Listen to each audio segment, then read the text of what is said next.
అందరికీ నమస్కారం.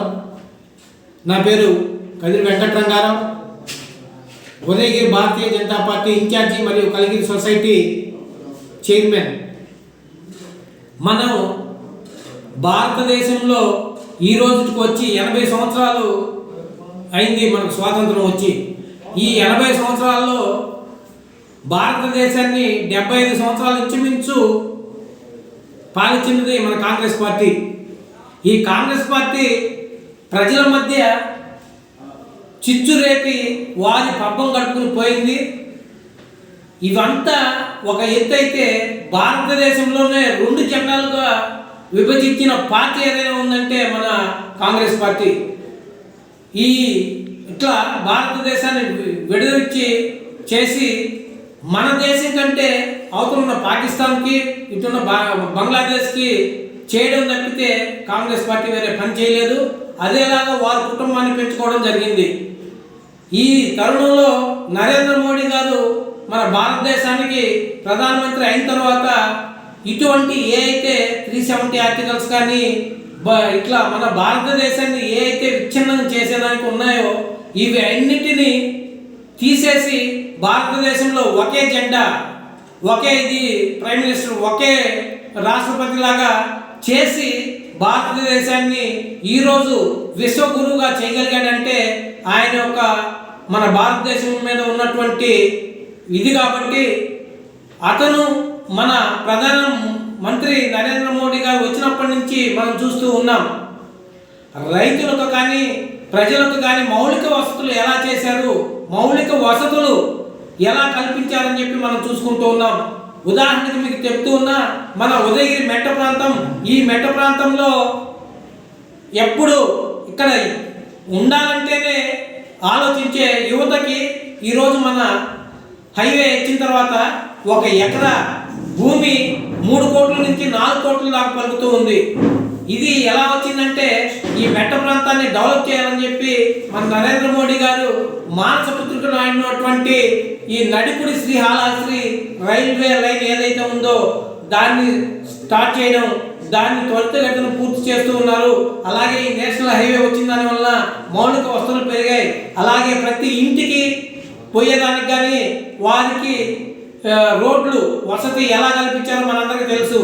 అలాగే మహిళా మూర్తులు ఎవరైతే ఉన్నారో ఆ మహిళా మూర్తులకు ఇంటింట బాత్రూమ్ ఉండాలని చెప్పి ప్రతి ఒక్క ఇంటికి బాత్రూమ్ ఇచ్చినటువంటి ఘనత మన నరేంద్ర మోడీ గారిది.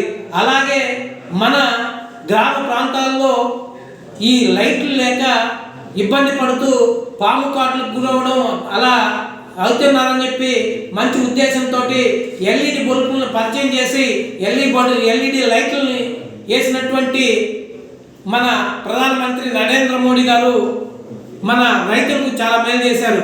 అలాగే మన గ్రామీణ ప్రాంతాల్లో వ్యవసాయం ద్వారా పండించిన పంటలు ఇంతకుముందు మనం పోవాలంటే కనీసం విజయవాడ పోవాలంటే 2 రోజులు పట్టేది. ఈ కాలంలో ప్రతి ఒక్క విలేజ్కి గ్రామ సడక్ యోజన కింద ఇది రోడ్డు కనెక్టివిటీ ఇచ్చి కనీసం 4 గంటల్లో విజయవాడ, చెన్నై ఇలా పోయి వారి ఉత్పత్తులను అమ్ముకోవడానికి మంచి మార్గం చూపించినటువంటి వ్యక్తి మన నరేంద్ర మోడీ గారు. అలాగే మహిళా మూర్తులు ఎవరైతే ఉన్నారో వీరంతా గ్యాస్ కష్టాలు అంటే మన కట్టెల పొయ్యితో పనిచేసేవారు ఇంతకుముందు. ఈరోజు వారికి ఉచితంగా గ్యాస్ కనెక్షన్ ఇచ్చినటువంటి వ్యక్తి మన నరేంద్ర మోడీ గారు. వారికి ఆ గ్యాస్ కనెక్షన్ ఇచ్చినందువల్ల వారు వారి కుటుంబాన్ని అభివృద్ధి చేసుకోవడానికి చాలా బాగుపడుతూ ఉంది.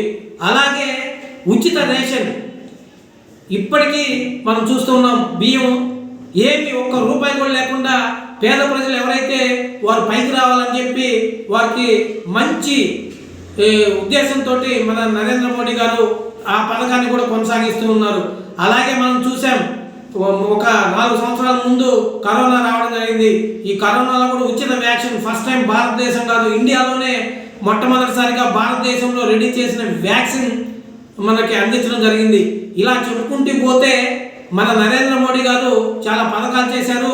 రాబోయే రోజుల్లో కూడా చాలా చేస్తారని చెప్పి మీకు తెలియజేసుకుంటూ ఉన్నాను. మనం ఈ యొక్క ఇటువంటి మంచి కార్యక్రమాలన్నిటికీ మనం ఉండాలంటే మన నరేంద్ర మోడీ గారి నాయకత్వాన్ని బలపరచాలి. అలాగే మన ఈ 2 సంవత్సరాల పాలనలో మన ఆంధ్ర ఆంధ్రప్రదేశ్లో ఇంతకుముందు రవిడీ రాజ్యం నడిచింది. ఆ రవిడీ రాజ్యాన్ని నుంచి విముక్తి కల్పించి ఇప్పుడు ప్రజాస్వామ్యానికి ఏ అయితే కావాలో అవి మన చంద్రబాబు నాయుడు గారు కానీ, అలాగే మన ఉప ముఖ్యమంత్రి పవన్ కళ్యాణ్ గారు కానీ, అలాగే లోకేష్ గారు కానీ, ప్రతి ఒక్క విద్యార్థులకు కానీ ఏదైతే కావాలో అవన్నీ అందిస్తున్నటువంటి మంచి కూటమి ప్రభుత్వం ఇప్పుడు జరుగుతూ ఉంది. ఈ కూటమి ప్రభుత్వాన్ని మనం బాగా బలపరచగలిగితే మనకి ఇంకా మంచి అభివృద్ధి పనులు జరుగుతాయని చెప్పి మీ అందరికీ తెలియజేసుకుంటూ ఉన్నా.